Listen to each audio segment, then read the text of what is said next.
just absurd how Yeah, dominant they're they've just been this year. objectively the best team in the league this year.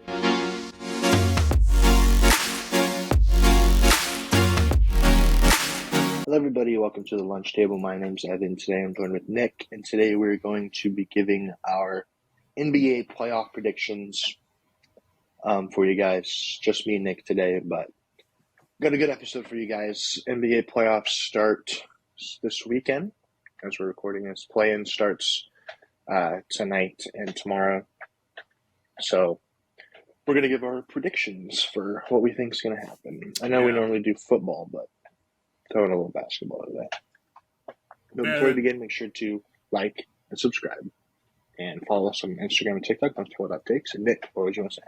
I was just gonna say that it's always a good time of year when NBA postseason comes around, especially now that the NBA is kind of like not a two-horse race, pretty much. Yeah.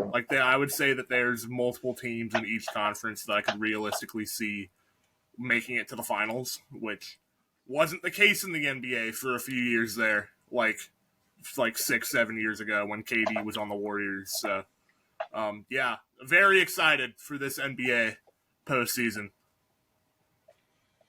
We like parity. We do like parity. All right. We'll start off with the play-in. We'll start on the east side. The 7-8 matchup, Philly and Miami. Nick, who's winning that game?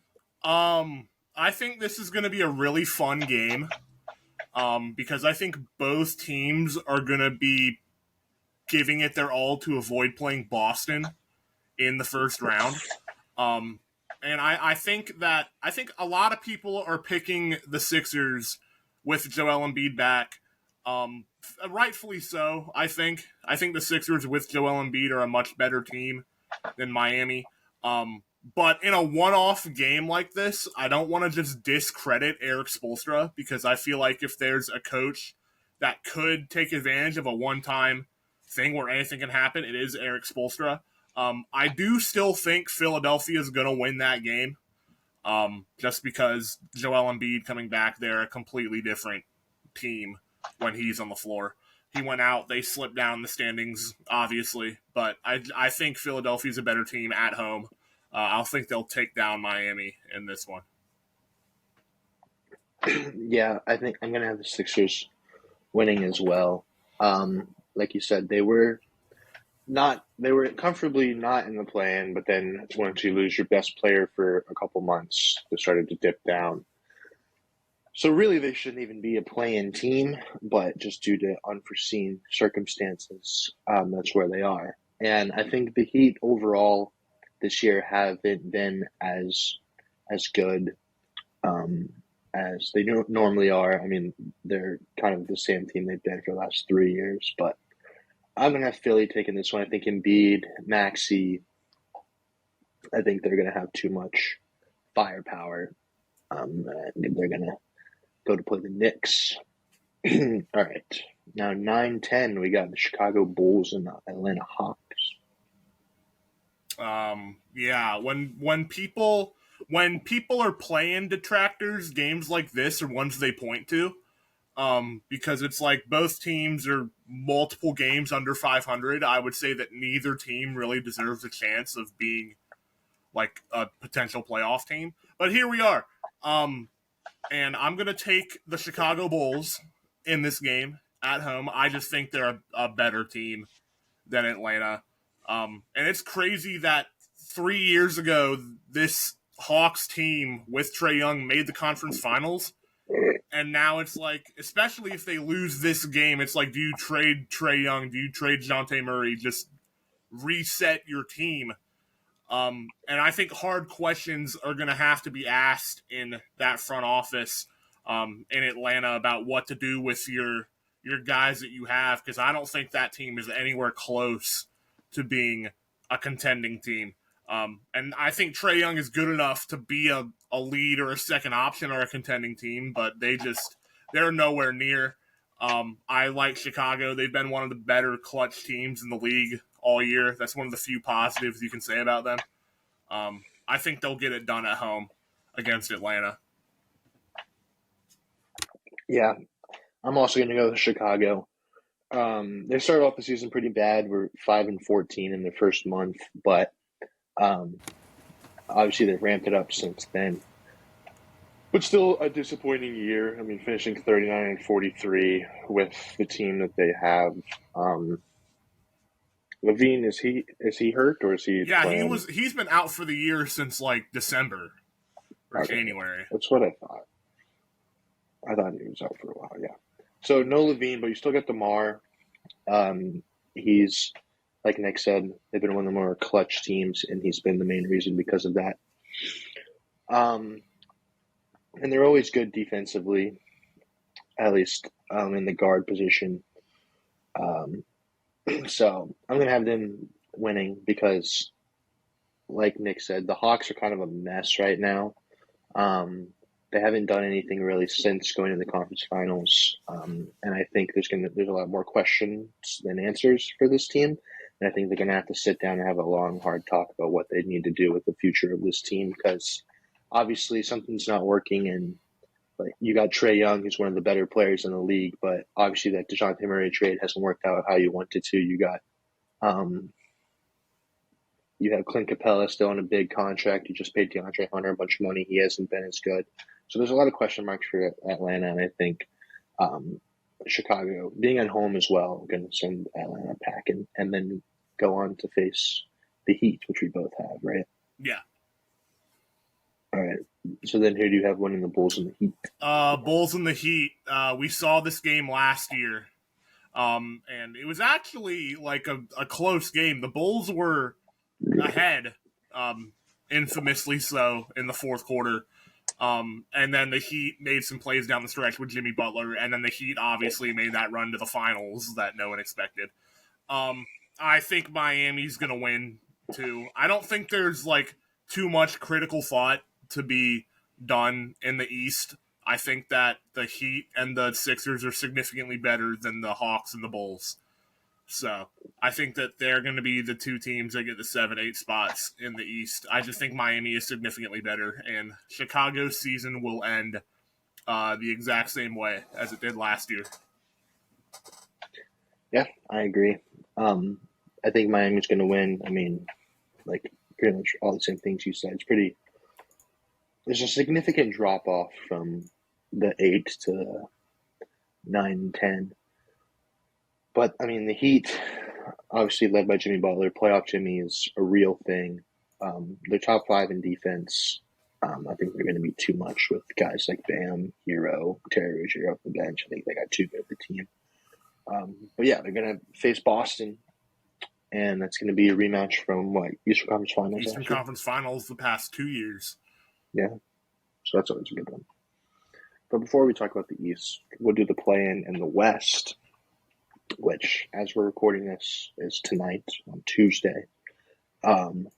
We got the 8-9 game, the 7-8 game. 7-8 game, my bad. Pelicans and Lakers. Yeah, this game happened a few days ago. And it's the reason the Pelicans are in the play-in and not the 6th seed, because the Lakers came in and kind of just demolished them from the first quarter to the end of the game. I don't think it's going to be, and there's been talk about potentially the Lakers intentionally losing to avoid Denver, which is who the winner of this game is going to play. They're going to play Denver in the first round. I think that's really stupid. Like, I don't think that should even be a consideration. Because on the other side, you got the Warriors and the Kings. We're going to talk about that game here in a second. But then if you lose this game, you're in a one and done with either one of those two teams. If a player gets hurt, if shots just aren't falling, if it's just not your night, you're going home for the summer. Like, flat out.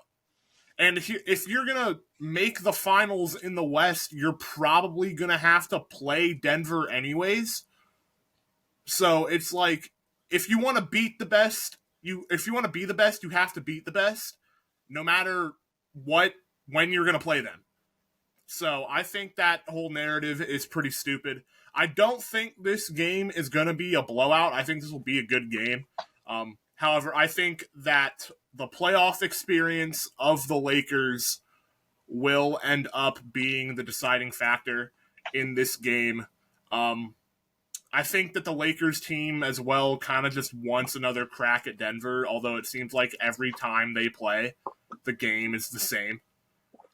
I think the Lakers will win this game tonight. I think they will end up being the 7th seed and take on Denver again in the first round.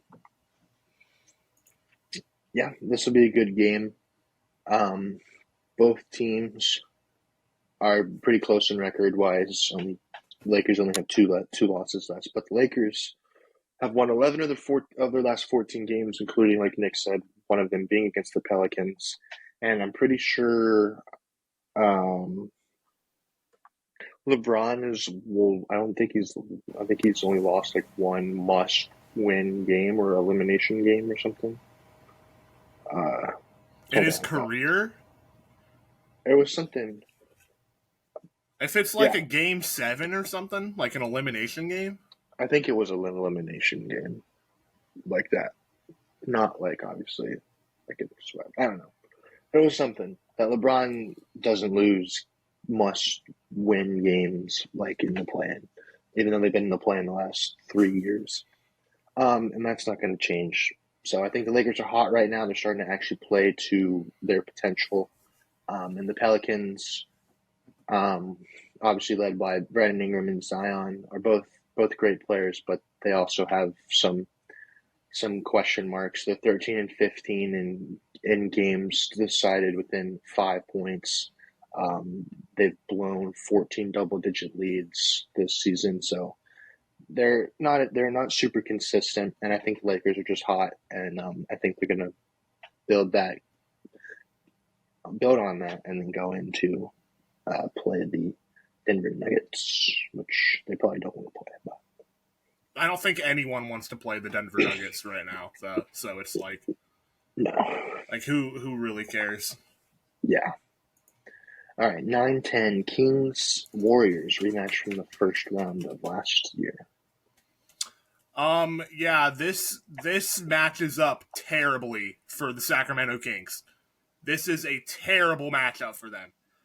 Obviously, like you said, they played in the first round last year, and the Warriors, who last season were notoriously terrible at winning games on the road, went into Sacramento in a Game 7, and Steph Curry had 50 points, and they knocked them out. And now it's pretty much the exact same teams, but the Kings don't have Malik Monk or Kevin Huerter for this game. I think that the Warriors are just gonna be a better team with a top 3 guard of all time and Steph Curry, and that roster from their dynasty years is still all there. I think Steph has a chip on his shoulder, kind of like a one last hurrah. I think with this core, see what they can do. I think they're gonna go into Sacramento and take care of business. So I'm gonna pick the Warriors in that game. Yeah, I'm going to go with the Warriors as well, just mainly because Huerter and Monk hurts them a lot. And Steve Kerr played Sabonis pretty well last year, so they know how to kind of take him away, which he's been one of their best players this year, and triple-double machine. And yeah, I mean, you got Steph, who can drop 50 any night. But I still think the Warriors team is a lot of questions, but they've won nine of their last 11, and I think they're gonna continue to do well, and they're gonna be the Achilles heel for the Kings once again, and then they're gonna go on to play the Pelicans that we both have, right? We do both have the Pelicans against the Warriors in the 8-9 game. All right, who's winning? Oh, I didn't know that I was talking about it now. Okay. Warriors Pelicans in New Orleans. This Pelicans team is really freaking good. Like Zion's actually playing games. Brandon Ingram, CJ McCollum, both very, very good role players. more so CJ McCollum, Brandon Ingram, very good second option. Very good team in New Orleans. I want to pick them so bad, okay? But I can't pick against, I can't fathom the New Orleans Pelicans being the team to take out this Steph Curry Warriors team. It's hard for me to comprehend that. I don't know if that's like me being a casual this year or something, but these teams were like close in the standings, and I think people kind of wrote off the Warriors once Draymond Green got suspended early on in the year, and they're overlooking how good the Warriors have been playing since Draymond Green came back. So with all that being said, I think the Warriors are going to win this game and go from the 10 seed to the 8 seed. They're going to win 2 games on the road against arguably better competition because they have a guy in Steph Curry he just transcends box score. Like, his impact on the game cannot be overstated. I think that the Warriors will take out the Pelicans, and that's crazy to even say because Zion and all them deserve their flowers, but the West is so deep this year that a team like the Warriors, who are the 10 seed, can come in and make a legitimate run to the postseason. So I think that's what's going to happen. I'm going to take the Warriors in that game. I'm going to be different. Just so we don't have the exact same plan. That's fair. I'm going to take the Pelicans. I think Steph, the big thing with them is he has to carry this team, which he has done all year, and he can. But the Pelicans are no slouch, like Nick said. On defense, they're ranked 6th. They're also ranked 6th in point differential. In New Orleans, I think they're going to do enough to limit the others, and then Steph will probably get his because he always does. But if they can slow down Clay and some of those other guys, then I think they have a good chance. But this also could be like picking against Mahomes in the NFL playoffs, where it's never a good idea. Not a wise thing to do. Yeah, but I'm going to do it.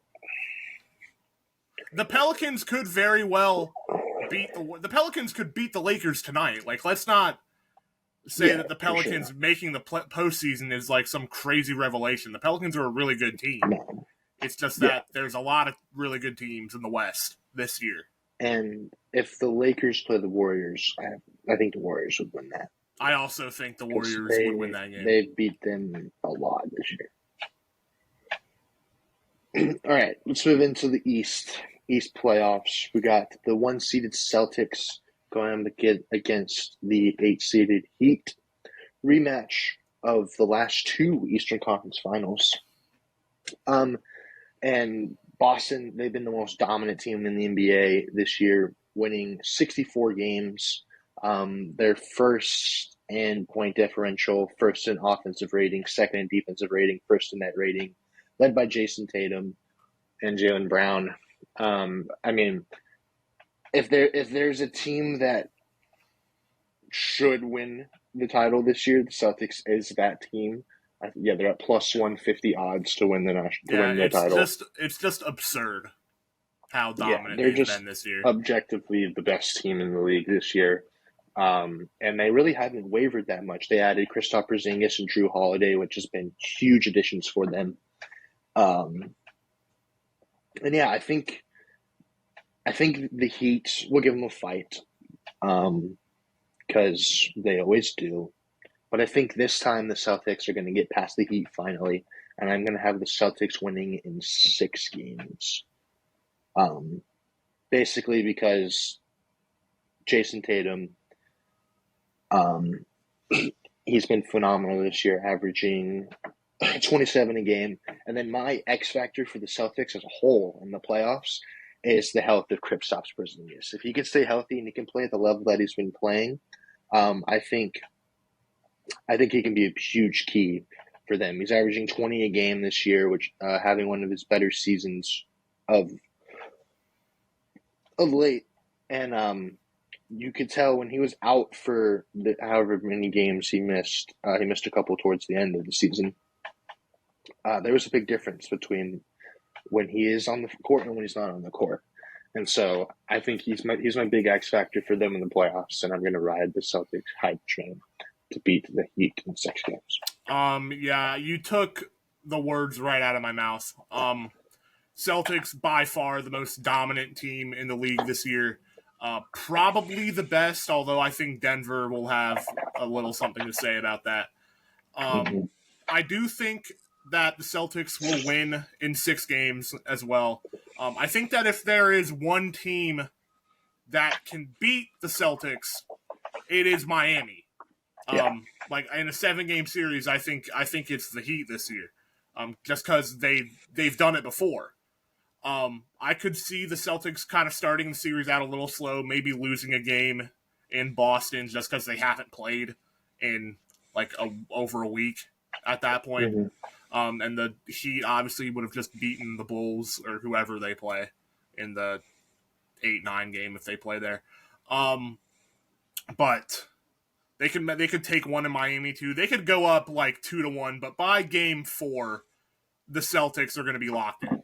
And a locked-in Celtics team this year is very hard to top. So I could see the Celtics kind of starting the series out slow after being off for a little bit, but I do expect Jason Tatum and company to turn it on towards the end, and they're just a much better team than Miami this year. So I also have the Celtics winning in 6 games, taking out Miami, kind of getting a little bit of revenge for last year, and advancing to the Eastern Conference semifinals.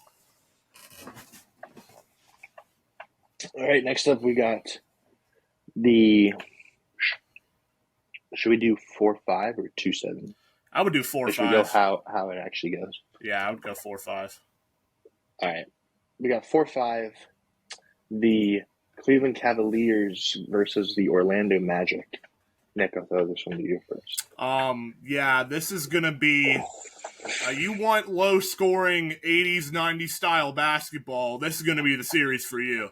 Both these teams, very good defensively, with a little bit of questions on offense. With Orlando, it's kind of just most of their core is super young, and they're kind of streaky. Cleveland, it's been more injury issues with Donovan Mitchell and a few other players. But both teams, obviously, really good defensively, question marks offensively. It's going to be a very low-scoring series. I trust the experience of Donovan Mitchell to carry Cleveland through this series against a young, inexperienced Magic team. Although I will say this, the Cavs intentionally lost the last game of the regular season against the Hornets because they wanted to play the Magic and to avoid playing the Sixers or the Heat in the first round. If they lose to the Magic in this series, it'll be one of the most embarrassing things in NBA history. Like, how are you going to intentionally lose on the final day to pick your matchup and then lose said matchup? Yeah. Like, that would be so unbelievably funny and embarrassing for the Cavs. But I love what Orlando's doing with Paolo and Franz Wagner and company. But I don't think they're quite there yet to really contend in the East. I'm going to take the Cavs in 6 games to take out the Magic. Yeah. This one should be a really good series. Like you said, it's going to be a defensive battle for sure. Both teams are ranked in the top 5 in or top 10, in defense. The Cavs, they kind of left a sour taste in my mouth after their playoff series last year against the Knicks. The Knicks just match up perfectly against them. And like you said, they've struggled with injuries a lot this year. Donovan Mitchell's missed a lot of games. Mobley and Allen have both missed games.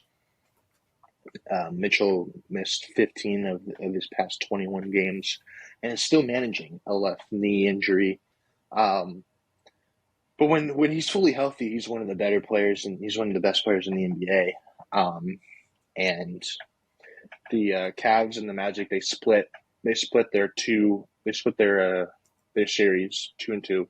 And when the Cavs ended up winning, Mitchell averaged 30 on 49% shooting. And then when the Magic won, Mitchell didn't play one of those games, and then he only had 22 in the loss. So I think, like you mentioned, I think Mitchell is going to be key to if they can win this game, because you got obviously Garland and Mobley and Allen. Their bench, those pretty weak, but I think, like you said, this is a good Magic team, but I think they're just not there yet. Their future is super bright, led by Paolo Banchero, who averaged 22 a game. They got Franz Wagner. They got great defenders in Jalen Suggs, Jonathan Isaac. They're a good team. But I think the Cavs, like you said, experience. They've been here before, and I don't think they don't want to go out with another embarrassing first round exit like they did last year. And like you said, for them to be able to pick basically who they wanted to play, they can't lose. And so I think it's going to be a good series, but I'm going to have the Cavs winning in 6. I think Donovan Mitchell is going to kind of turn around his playoff woes from a year prior. All right, now we got the 3-6, the Bucks and the Pacers. So Giannis is not playing at least the first game, right? Yeah, the Bucks came out today. Doc Rivers said that he anticipates not having Giannis for, quote, the start of the series. I don't know what the start of the series means.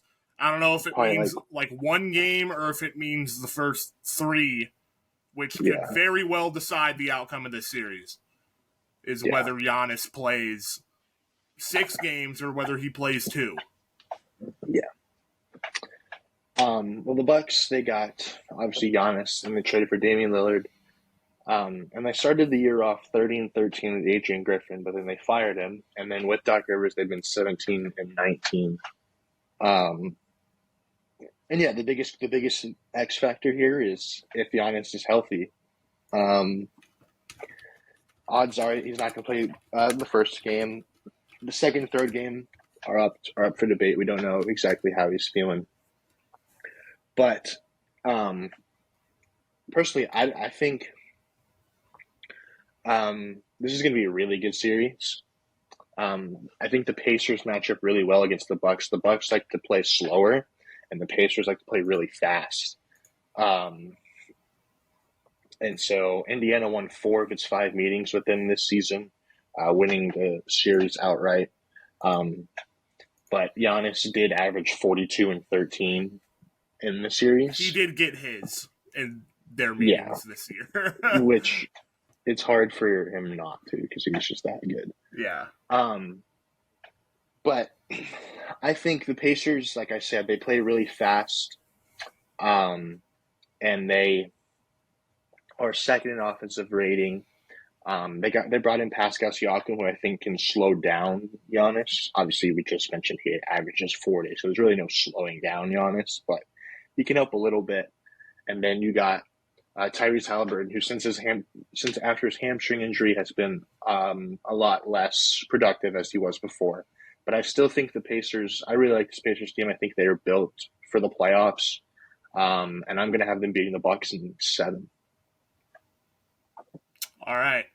I think this is a terrible matchup for Milwaukee, even with Giannis, to be full on honest with you.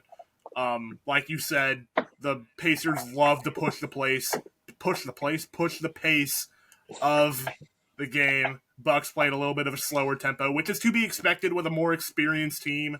And then on the other side, why am I struggling so bad? The Pacers, like with a younger team, they're obviously like a run and gun style of play, especially with Tyrese Halliburton being one of the breakout stars of the NBA this year. He was fantastic. He obviously had that run with the Pacers in the in-season tournament where they lost to the Lakers in the final. But, I mean, he's been fantastic all year when he's played. I want to clarify this. If Giannis only misses like one game, I think my pick would be different. But I don't know how much he's going to play, and I also don't trust Doc Rivers. Yeah. So for that reason, I'm also going to pick the Pacers. I'm going to pick the Pacers in 6.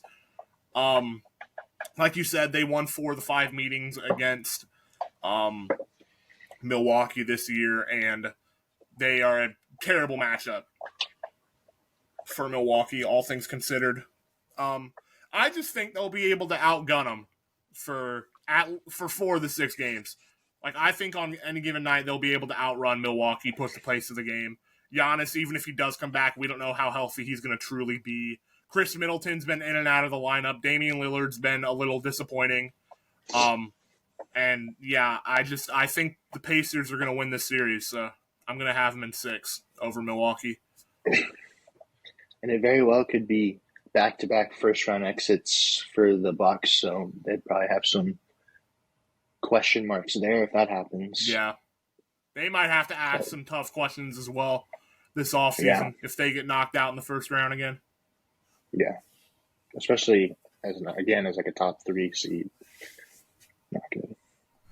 All right, now we got the 2-7, the Knicks, and we both had Philly, correct? Yeah, we both had the Sixers. All right, Nick, you can start this one off.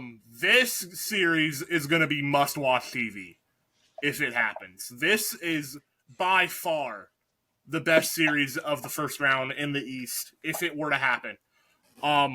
Obviously, Joel Embiid coming back for the Sixers. When he was healthy for them, the Sixers were a phenomenal team with him. Tyrese Maxey probably going to win Most Improved Player of the Year. Kobe White was kind of in that conversation for a little bit, but he's been not as efficient as of late. Tyrese Maxey, yeah, like I said, all-star level guard. He's been one of the best surprises of the league this year as well. And then on the other side, you've got Jalen Brunson. Julius Randle's not going to play this series, which does hurt the Knicks, but I mean, Jalen Brunson, Josh Hart, Dante DiVincenzo, Tom Thibodeau is a great head coach. It's going to be a fantastic series.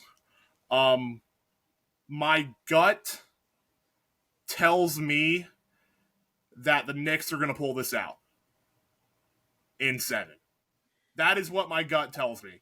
I don't trust Joel Embiid in a playoff scenario, especially after last year where they had 2 games to take out Boston and they couldn't do it.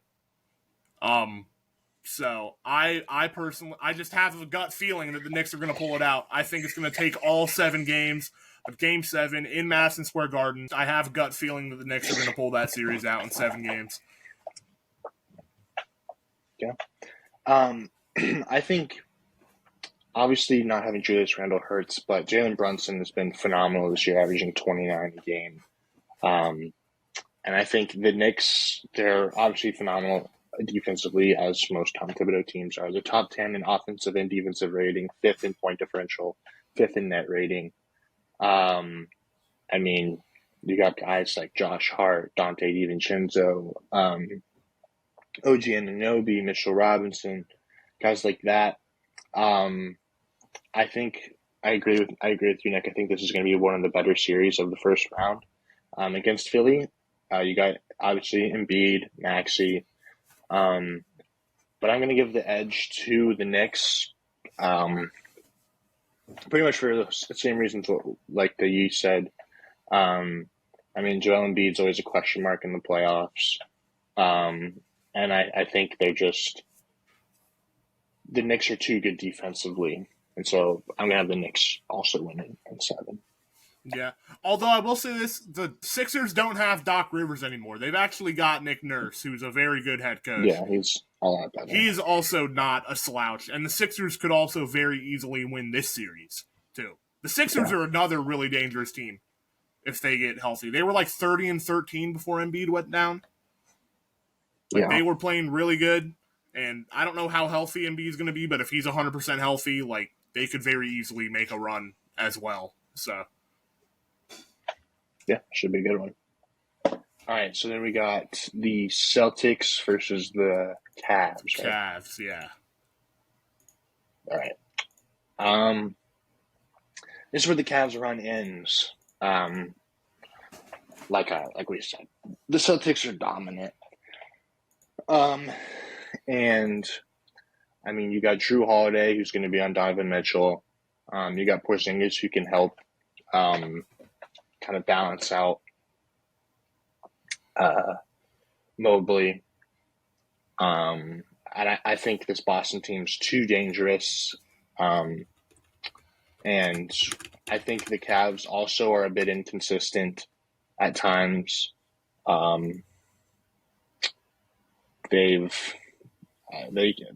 I just don't trust them this year. I don't trust them, and so I'm gonna have the Celtics winning in 5. I think they're gonna handle them pretty easily. Yeah, I'm gonna keep this short and sweet. The Celtics will sweep the Cavs if they play each other in the second round.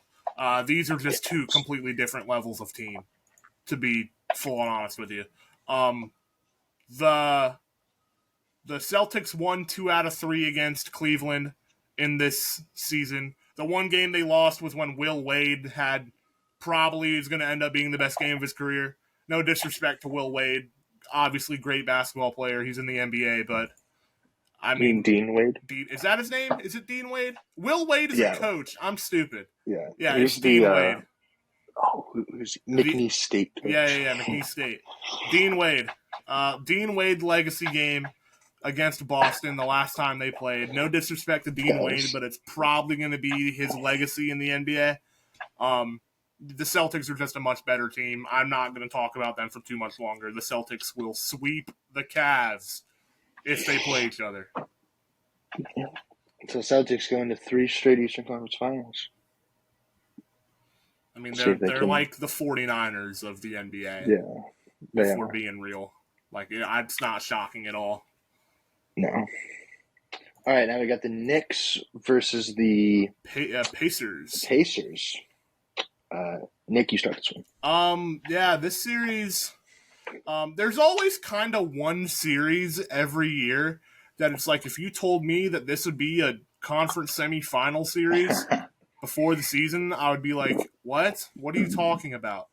But like last year, it was the Heat and the Knicks. This year, it's the Knicks and the Pacers. I think that it'll be a good series. I think it'll be a hard-fought series. I just trust the Knicks defensively more. The Pacers literally cannot defend. They're like the Alabama of the NBA this year. They can hit shots with the best of them, but their defensive rating is abysmal. They cannot defend anything. And Tom Thibodeau, the New York's offense versus Indiana's defense is a lot more significant than Indiana's offense versus New York's defense. New York, like you said, one of the best defensive teams in the league this year, top 5 in defensive rating, to be expected with Tom Thibodeau. Yeah, I think it'll be a hard-fought series, but the Knicks' defense will be the one to carry them to an Eastern Conference Finals matchup. Jalen Brunson, phenomenal, made a real run at first-team All-NBA, if we're being honest, over this last, 3 weeks or so. He's been playing fantastic. I'm going to take the Knicks in 6 games to beat the Pacers and end their little Cinderella run. Should I just have the exact same? We had the exact same playoffs last year. I don't know if you remember that or not. We predicted the exact same postseason. We usually think pretty close. I know. But, yeah, I don't know if I can confidently say that the Pacers are going to have this Western Conference run. I don't know. I'm not going to be different. I'm going to go with New York as well. Mainly because, obviously, Jalen Brunson is an absolute dog. But Brunson's done this before. He's catapulted the team to the Western Conference Finals. We forget, just a couple years ago, the Mavericks were right there with him and Luka. But this time, it's him leading his own team. And pretty much like you said, the discrepancy between the Pacers defense and the Knicks defense and the Pacers offense and the Knicks offense is drastically swayed on the Knicks side. It's a huge, bigger difference than it is on the offensive side.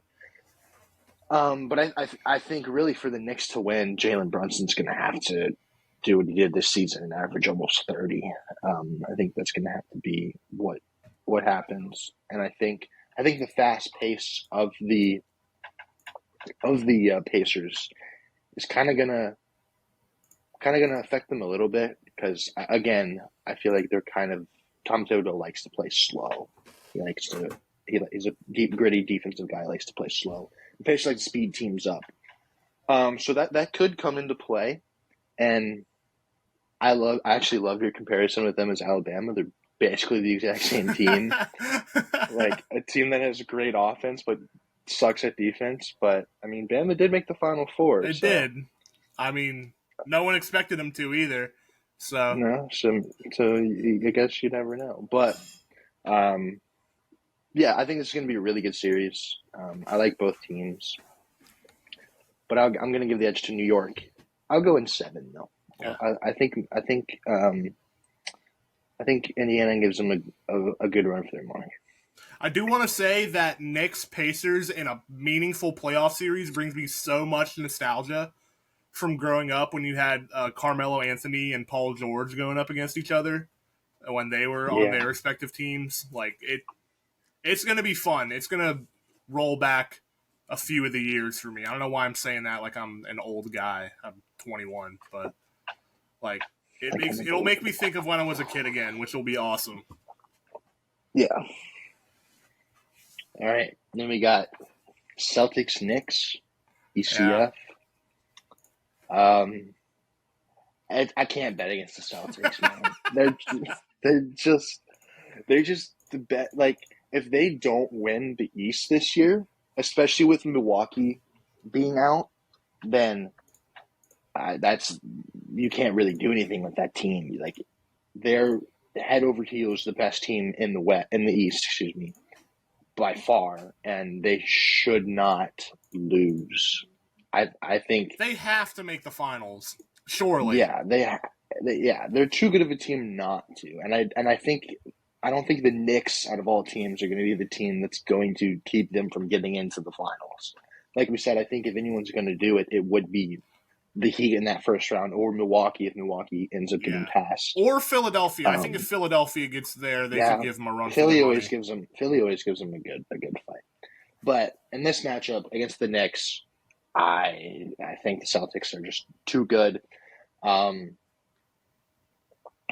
mean, we've said everything we need to say about the Celtics, but I'm gonna have them winning, and we'll go 6. We'll make it interesting. I don't think they're going to just be a UConn and just absolutely decimate every team they play. But they'll make it a little fun. Yeah, you took all my reasoning out of my mouth. I'm gonna have the Celtics in 5 games. I think the aura of Madison Square Garden will single-handedly prevent this series from being a sweep. But the Celtics are just... It reminds me a lot of when the Warriors played the Trailblazers in, like, 2019 or wherever it was. And it was like, okay, one team is just very clearly heads and tails above another team that they're playing in the Western Conference Finals. Shout out to the Knicks. Very good season. Eastern Conference Finals. Basketball is actually relevant in New York again, if you're a Knicks fan. Yeah. Which is great to say, but the Celtics are just a significantly better team. I'm going to have them winning in 5. All right. So we both have the Celtics in the championship. That should not be that surprising. No. I mean, like, come on now. Yeah. All right, now we move into the West. This is where things get interesting. Yeah. When we talk about parity, this is what we talk about. This is parity, the conference. Yeah. Is what it is. Like, here, I'm gonna illustrate this. Everyone's gonna have Boston winning the East, and then in the West, anything could happen. Like, I'm just being honest, I could see outside of like maybe Sacramento, I could see every single team 1 through 10 making it to the conference finals. Like, that's not like a crazy revelation for me to like see outside of like Sacramento. I don't think Sacramento's got it this year, but everyone else I could very well see. Yeah. All right. We got the 1-seeded Thunder versus we both had. I have the Warriors. You have the Warriors. I have the Pelicans. Yeah. All right, Nick. I'll give this one to you. Yeah. Warriors upset. Warriors Thunder. When you say Warriors up, Also, before you start, if you would have told me like 5 years ago that the Thunder, the Nuggets, and Timberwolves would be the top 3. Timberwolves would be the top 3 seeds, I would have called you crazy. Yeah. It's just remarkable what those front offices have done over the past half decade to get their teams to where they are. When you say Warriors upset, that's not even like a joke. Like, I could very well see the Warriors beating the Thunder in the first round. I think that this series is going to be phenomenal. I think the entire West playoffs as a whole are going to be must-see TV.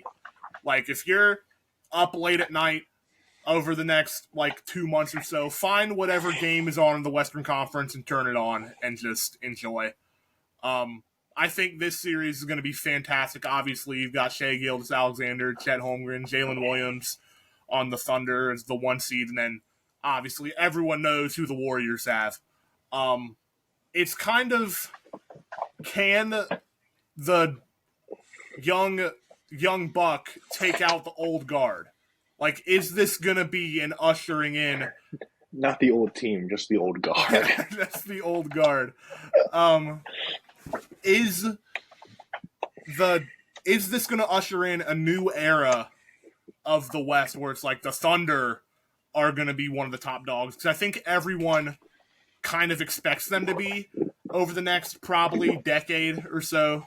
They're going to be up there with as some of the top teams in the West with all the draft capital they have and the core they already have. But is it going to start this year?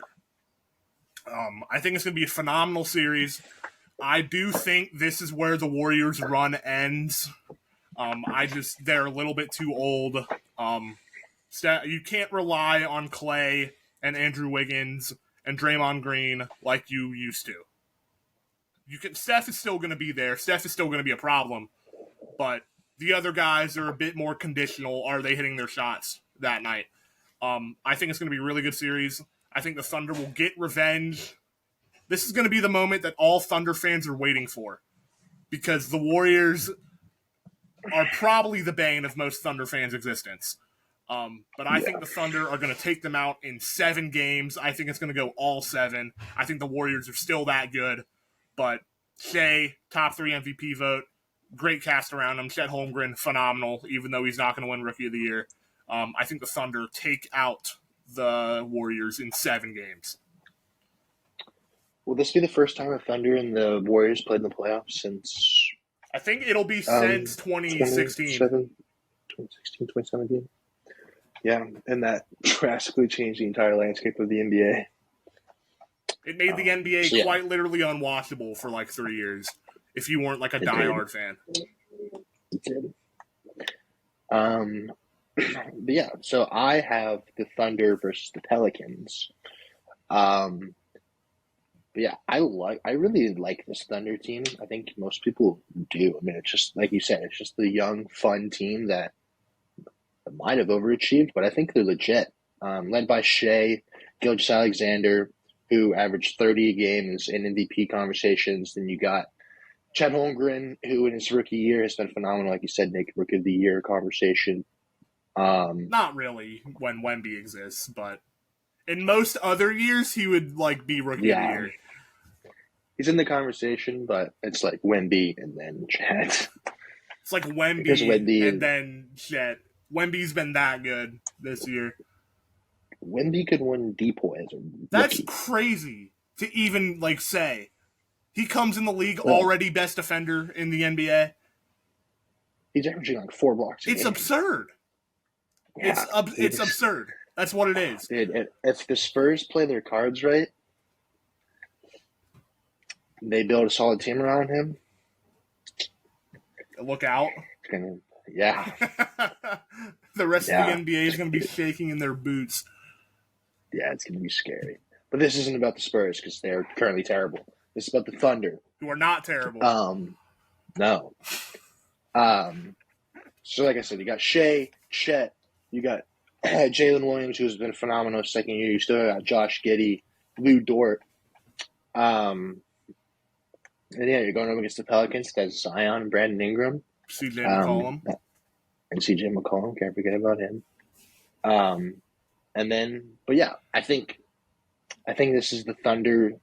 They don't hate this matchup. I think this is a much better matchup than it would be the Warriors, like Nick has. I think the Warriors. I agree with you, Nick. If the Warriors are in there, I think they push it to 7.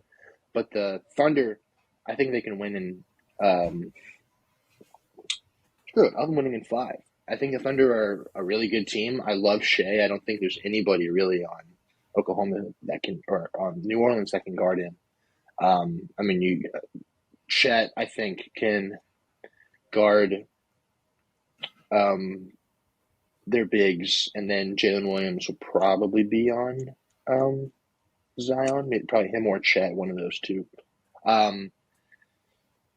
Yeah, I mean, the Thunder, second in point differential, third in offensive rating, fourth in defensive rating, second in net rating. They're legit. They're a really good team. They're not just a young team that overachieve. They're a legitimate team. And it's scary to think that right now they're the 1 seed and they have as much draft capital as anybody. So there's still room for improvement. They could go out and trade that and get A superstar is what they could a get. superstar player to kind of push them over the edge. So I think, yeah, I mean, sky is the limit, obviously, for the Thunder. And I think they're not just going to be a team like they have been where, just looking for the future. I think they're a win now team, and I think they're going to cruise through the first round and beat the Pelicans in 5. All right, now we got 4-5 Clippers, Mavs. Now, when we talk about the best series in the playoffs, I think this is going to be the best series in the playoffs. That's so good. How did this even happen? This is the first round series with how good both teams have been this year. Yeah. I mean, the Clippers, they've kind of had a resurgence. There's a lot of question marks going into this year with Kawhi, PG haven't been healthy. They brought in Harden. They got Russ has been really good this year. And this team has looked like the team that they did. Oh, what was that? 2021 when they made the Western Conference Finals. Yeah, that was 2021. Right? That was without Kawhi too. That was without Kawhi. That was just PG. Yeah. Yeah, I really like this team. I mean, 4th in offensive rating, 16th in defensive. But I mean, if Kawhi and PG can stay healthy, we've said this for the last 5 years. They're legitimate contenders if they can stay healthy. And you got Harden now, which can help take off the load if one of them goes, even though Harden is flaky in the playoffs. But then you're going against the Mavs, who have Luka, who we talk about Wemby being this absurd player. I mean, Luka averaged 34, 9 and 9, 9 and basically, he averaged 34, 9 and 10 basically on 48% shooting. So yeah, he's absurd as well. Which is why this being a round 1 matchup, like we both said, is absurd how good both of these teams are. But the Mavericks, they got Kyrie, excuse me. And Kyrie and Luka have been one of the best backcourts in the league this year. But their season really turned around after the trade deadline when they got PJ Washington and Daniel Gafford to kind of round out that team. And yeah, I think they're really good. I think this is going to be a phenomenal matchup. But this is so tough to pick. I don't know. I'm going to give the edge to the Clippers. If PG and Kawhi can stay healthy. If they get hurt, then it's GG's. But as of right now, they're both hurt, right? Or not both, sorry, both healthy. Yeah, Kawhi missed a bunch of time, but I think they said he is going to be back for the postseason. I'll clarify right now. It says the Clippers are operating as if Leonard will play in the first round. Okay. But there's so he should be good, but it says he still is kind of have some right knee issue. But I'm gonna go with the Clippers. I think it's gonna be in 7, obviously. This series could go either way, but I'll give the edge to the Clippers. Yeah. This one's so tough to pick. Yeah, it's and I hate that it's a first round matchup. It's a barn burner for sure this series. Like you said, the Mavs season really turned around after the trade deadline. And they got Kyrie last season around the trade deadline when the trade deadline was just crazy in the NBA. When the Nets blew it all up. These two teams have played each other. They've got playoff history. They played in the bubble in 2020. That was kind of Luka's breakout series. If people didn't know about him already, he kind of single-handedly took the Mavericks to 6 games. And then in 2021, that series went 7, and the Clippers pulled it out. Obviously, Kawhi Leonard, one of the best playoff performers in recent NBA history. When he's on the floor, but like you said, that's a big question mark. Is he going to be on the floor? It's always the question mark with him and the Clippers as a whole. But then you've got James Harden, and you said he's been like kind of flaky in the playoffs. That's an understatement. He's like one of the biggest playoff chokers in NBA history, bar none. He's just not good in the postseason. He's not what you need him to be. So that kind of cancels out for me. And then obviously you've got Paul George and Russell Westbrook. Russell Westbrook obviously not 2017 Russ, but he's still a quality bench piece at this point. It's so hard. This series is so difficult. But I've got the Mavericks winning in 7. I think that Luka's a little older, a little wiser.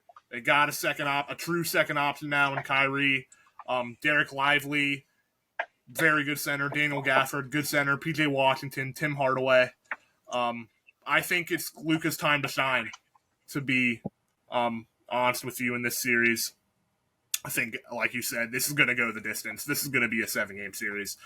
But I trust Luka and company to get it done in LA in Game 7 and take out the Clippers. I have the Mavericks winning this series in 7. Way to be different. Yeah, way to be different. All right. Can you hear me good? Yeah, I can hear you fine. My headphones died, so I just switched them out. Okay. All right. We got, up next, we got the 3-6, the Timberwolves and the Suns, correct? Suns Timberwolves. Yeah. Another great series. The series is also going to be really good. I started the last one, right? I think so. Yeah. You start this one. All right. Suns Timberwolves. The Suns were kind of disappointing this year, all things considered. They got Bradley Beal, and I think most people kind of expected them to be a top 3 or so seed in the West, and that just didn't really happen. They needed to beat Minnesota on the final day of the regular season to get into the postseason. They are here now, and that's all that really matters to them. They're here, and their 3 main guys are healthy. And that was kind of the question mark with Phoenix, because these guys have had a little bit of health issues. But the big thing for me, obviously on Minnesota side, you've got Anthony Edwards, you've got Karl-Anthony Towns, Rudy Gobert. Really good team, obviously in contention for the 1 seed. But the way Phoenix has played, Phoenix has Minnesota figured out. They've played 3 times this year. Phoenix has won all 3 times. Karl-Anthony Towns is going to be back for the postseason, but I don't know if he's going to be 100%. I just think Phoenix has Minnesota's number. And I mean, Kevin Durant, Devin Booker, Bradley Beal. Bradley Beal's kind of but Kevin Durant, Devin Booker, both fantastic. Grayson Allen's been the best 3-point shooter in the league this year. I can't even believe that I'm saying that. But I like Phoenix in this series. As great as Anthony Edwards and the Timberwolves have been, I think they got a bad draw on the final day of the regular season. I'm going to take Phoenix in 6 to win this series. Yeah, I'm also going to go Phoenix for basically the same reasons. Cat should be back. But with that small ball lineup that the Suns run, creates defensive problems for the Timberwolves, because Cat really isn't that great of a perimeter defender, even though they are first in defensive rating. But the Suns, like you said, I mean, you got Bradley Beal, you got KD, you got Devin Booker. All three guys. Yusuf Nurkic, Grayson Allen. Yeah. Grayson Allen's been really good this year. All three of those guys have playoff experience. Durant obviously has won 2 rings. Booker's been to a finals before. And they still finished with 10th best offense, 13th best defense. I think they're deeper, like you mentioned, Nick, with Yusuf Nurkic. You got Grayson Allen as well, with a couple other guys. I think they're just a much more playoff-ready team. I think they're more experienced. The Devin Booker versus Anthony Edwards matchup is going to be phenomenal. They're just going to go right at each other, and it's just going to be super fun to watch. But I think the Timberwolves are still. I still don't think they have that team yet that I can confidently say they can win in the playoffs. They obviously have a building block for the future superstar in Anthony Edwards, but I feel like they need a little bit more. And against an experienced Suns team that has been playing better of late, and like you said, Nick, are 2-0 against the Timberwolves. 3-0 against Minnesota this year. Yeah. I think I'm going to give the edge to Phoenix. All right. So now we got 2-7, right? Yeah, Nuggets, Lakers. PTSD for Lakers fans. Nuggets in 4. They're going to sweep them.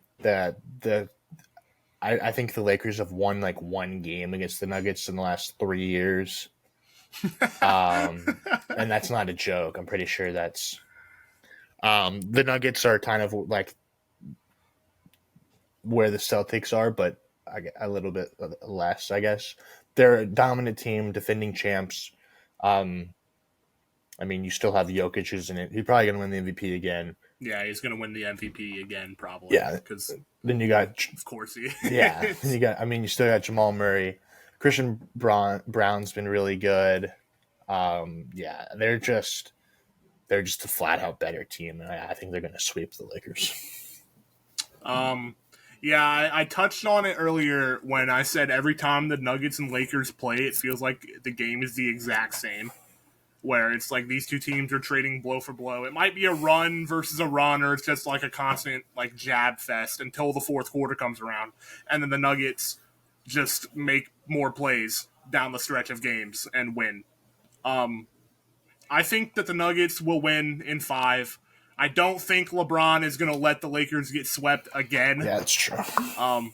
But I could very well see them getting swept again because I said last year, I was like, LeBron's not going to let the Lakers get swept, and then it ended up happening.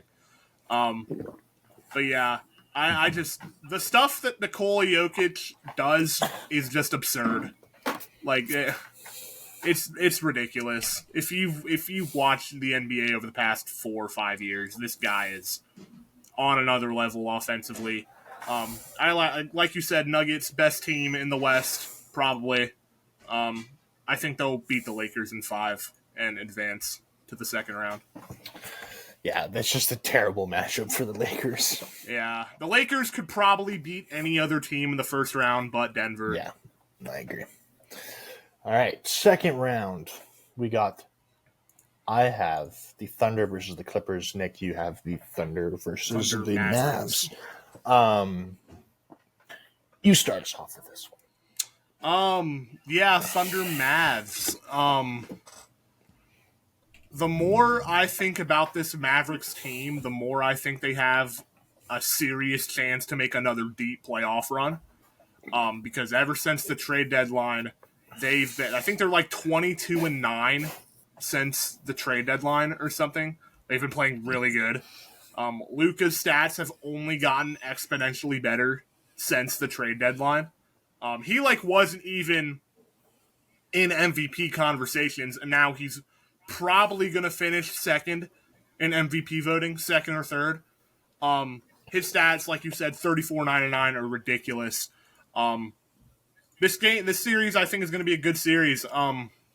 Mavs have more playoff experience. It's not just Luka, like we alluded to, Kyrie Irving, Tim Hardaway, Derek Lively, etc. The Thunder. I don't trust the Thunder in a 7-game series in the postseason outside of Shea as of right now. I think this will kind of be a bit of a reality check for Oklahoma City, where it's like, okay, yeah, you've got a core, you've got guys, but you're in meaningful basketball now. This is where stars come out and shine. Not to say that they don't have stars, but I think it's kind of gonna be a reality check for them, where it's like, you're not quite like NBA champion level elite yet. So I think the Mavericks, they've got the capability to steal one on the road, and then they'll defend home court for the rest of the series. I'm going to take the Mavericks to beat the Thunder in 6. A little bit of an upset, but I think a lot of people can see that happening if they match up against each other.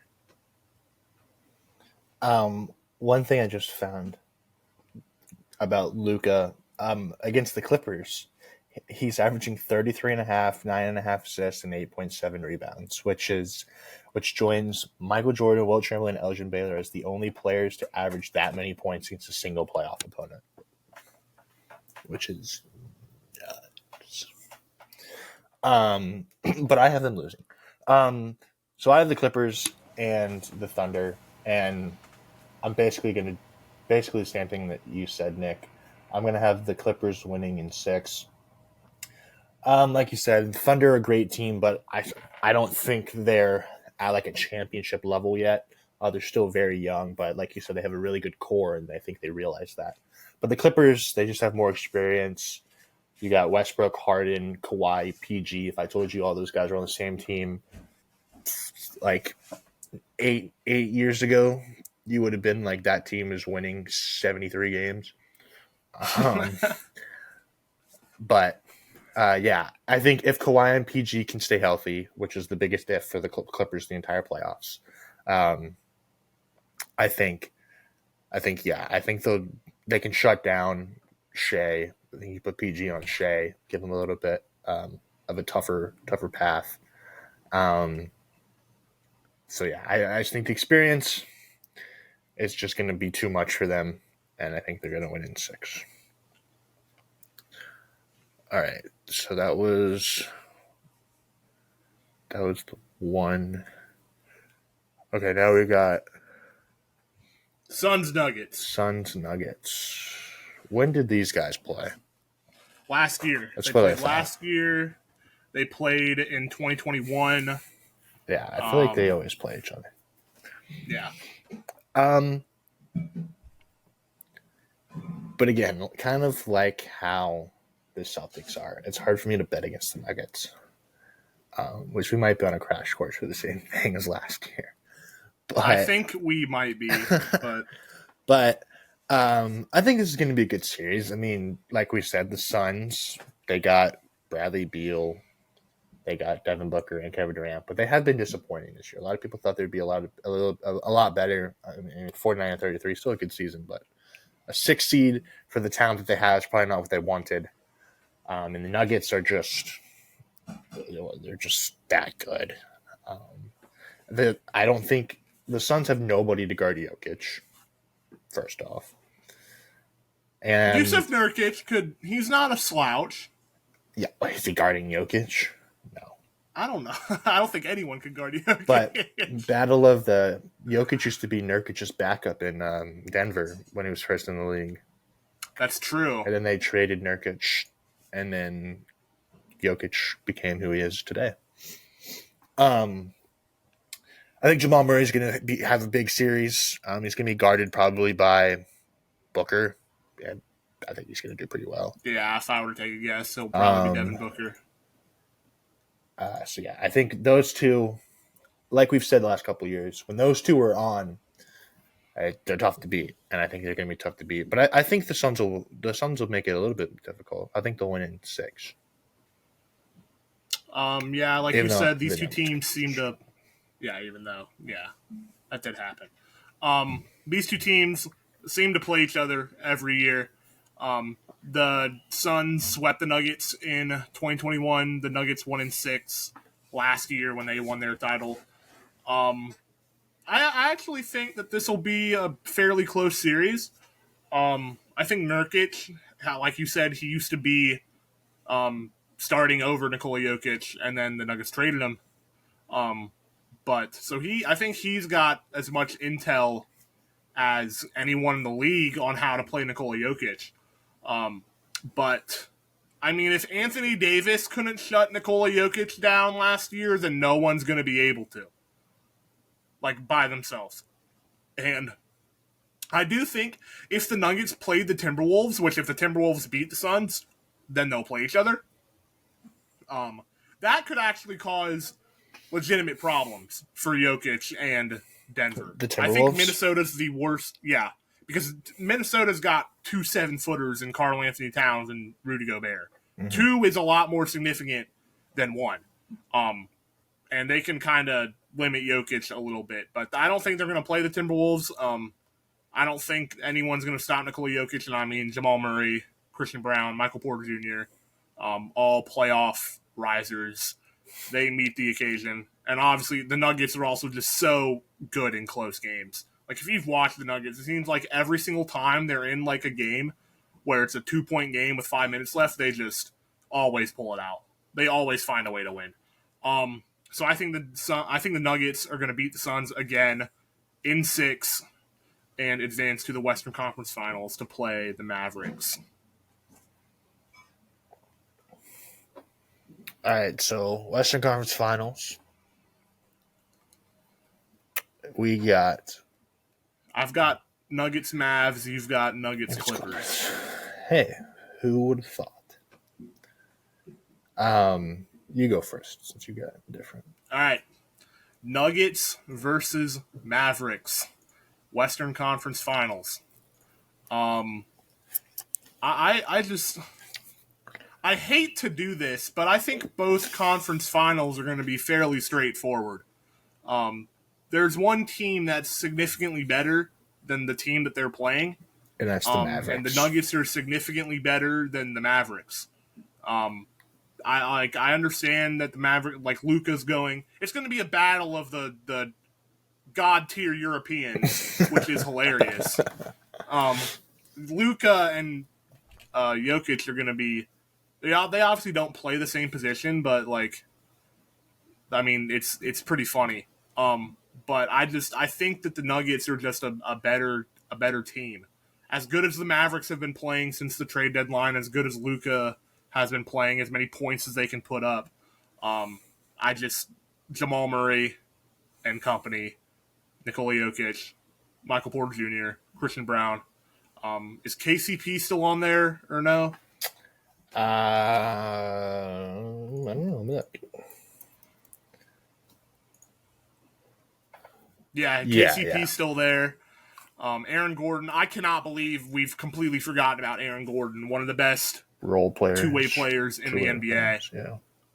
I think the Nuggets starting 5 when they're all healthy is the best in the NBA. To be full on honest with you, I don't think that there's another team in the league that can compete with what they can put out. They're starting 5 on a night-to-night basis.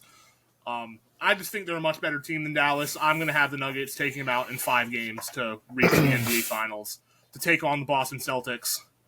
I think you're going to have the same thing. Yeah. Yeah. Nuggets, Clippers. Nuggets are better. I mean, you got, like Nick said, Aaron Gordon, Michael Porter Jr., Jamal Murray, Nikola Jokic, and I think Christian Braun starts for him. No. Yeah, it's either Braun or KCP. KCP usually starts. I mean, like Nick said, that's one of the best starting lineups in the league. And I think this is where the Clippers run ins. I think their defense just isn't as good as the Nuggets, and the Nuggets are just so dominant that, I think it's going to be tough. I'll have the Nuggets winning in, what'd you have, 5? I had 5, yeah. Yeah, I'll do 5 too. I just think both conference finals are going to be fairly straightforward. Yeah, I mean, there's two teams that are just head over heels the best too. They're just the best teams in their But that conference. doesn't always mean that they're going to go. But I mean, yeah, we said that about Milwaukee last year, and yeah, they got bounced in the first round. So well, I don't think the Nuggets. anything can happen, but usually in the NBA, the better team wins in the 7-game series. That's just how it goes. Yeah, most of the time. All right, NBA Finals collision course of the Denver Nuggets and the Boston Celtics. I think this is going to be a phenomenal finals. Yeah, I was going to say we haven't really had a truly elite NBA Finals since 2016. I think we're overdue. I think if this series happens, this series is going to be fantastic from start to finish. Yeah. I'll start. Yeah. So we got Nuggets, Celtics. Nuggets obviously reigning champs. Second seed, but still one of the best teams in the West, winning 57 games. Then you got the Celtics, who are making their second finals appearance in the last 3 years. They won 64 and 18. Both teams have really just been dominant all year. And then you got Tatum, who kind of considered as a playoff choker at times. Fair or not. Yeah. Maybe a little, yeah. And then you got, obviously, Jaylen Brown. Porzingis, like I said, I think he's going to be the X factor. You got Derek White, who's been phenomenal this year. You brought in Drew Holiday. You have Peyton Pritchard, Sam Hauser, Al Horford off the bench, who all play significant minutes and help that team a lot. Versus, like I said, potentially one of the best starting fives in the league with Jokic, Murray, Porter, Gordon, and KCP. I think it's just going to be, like Nick said, one of the best finals probably since 2016. I think it's going to go to 7. And I think this is the year that the Celtics get over the hump. They haven't been able to get over the hump for the last 3 years. I think they finally do. My roommate will be happy if that happens.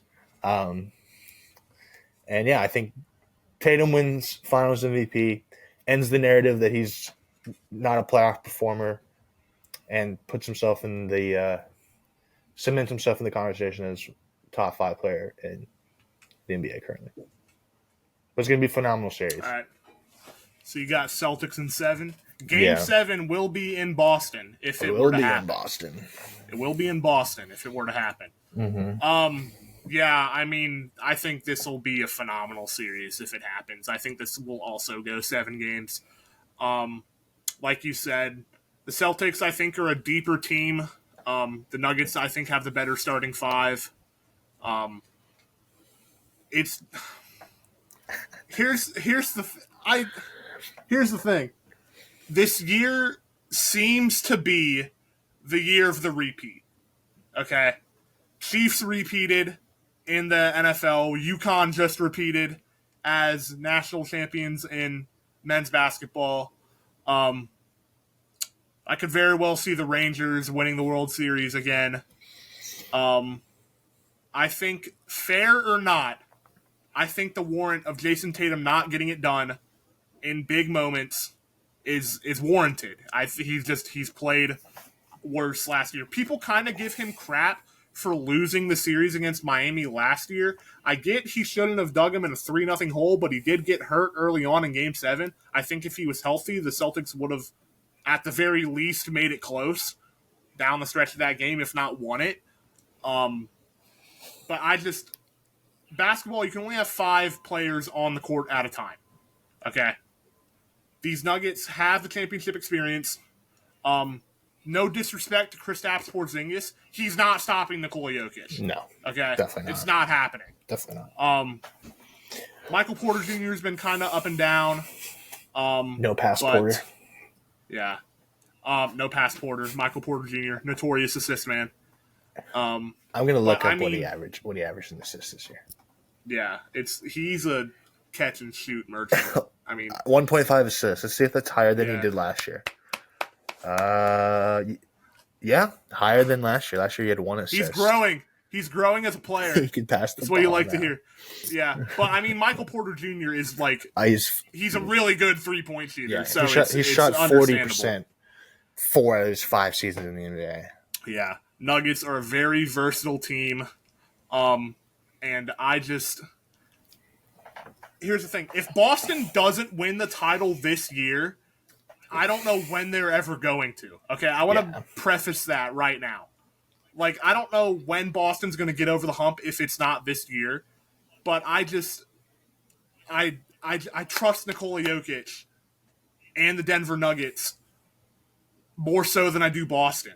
Because I don't think Boston's going to be tested like this until they get to the playoffs. But then you can use that argument as for like, oh, they're going to be well rested. They're going to I mean, I don't think the Nuggets are really going to get tested that hard until they reach the finals either. Yeah. I think it's going to be a phenomenal series, but I think this year is the year of the repeat. I'm going to take the Nuggets to go into TD Garden in Game 7 and shatter the hearts of every single Celtic fan. And we're going to hear more excuses for Jason Tatum and why he hasn't gotten it done. And it's going to be glorious, and it's going to be great. So I have the Nuggets repeating, taking down the Celtics in 7 games to start a potential mini dynasty of their own in the NBA. I think one thing that's going to be key is the coaching discrepancy. Like, Mike Malone is a lot better of a head coach than Joe Way Mazzulla. better. Like, Yeah. different, like, leaps and bounds better. Most of the time in the NBA, coaching doesn't really matter, but when you get to the conference finals and like the NBA finals, it matters. Yeah. Unless you have LeBron or Kobe or MJ on your team. Yeah, unless you have like a transcendent superstar on your team. Yeah. All right, well, Nick, I'm glad that we didn't pick the same finals again this year. I hope you know that if you would have picked Denver, I would have picked Boston. Yeah. We switched it up. The West, what did we have? 2 different? I think so. Yeah. We weren't. Because you had the Pelicans, I had the Warriors, and then you had the Clippers, you had the Clippers, Mavs. I had the Mavs. Yeah, so we don't want to bore And then you we guys had- with us just talking about the same teams every time like we did last year. That was, and then the champion got bounced in the first round because of course they did. Yeah, we did really bad predicting last year Yeah, it wasn't great. for everything. So, yeah, don't listen to us, guys. We don't know anything. We're just talking. But yeah, I think this playoffs. I'm super excited for this playoffs. If I'm being completely honest, I haven't followed the NBA as much as I have in the past, but I'm really excited for the playoffs. Like we said when we started the show, I think this is one of the more balanced playoffs we've had in a while, and any team could win, especially from the West. And I think it's going to be super fun to see, and I'm going to be locked in for the entirety of it. So I'm excited. Yeah, we're in an era of parity in the NBA for the first time in a long time. I'm here for it. Yeah, 5 different champions in the past 5 years. Yeah. Very well could be 6 if Boston or another team besides Denver or a few others win the title this year.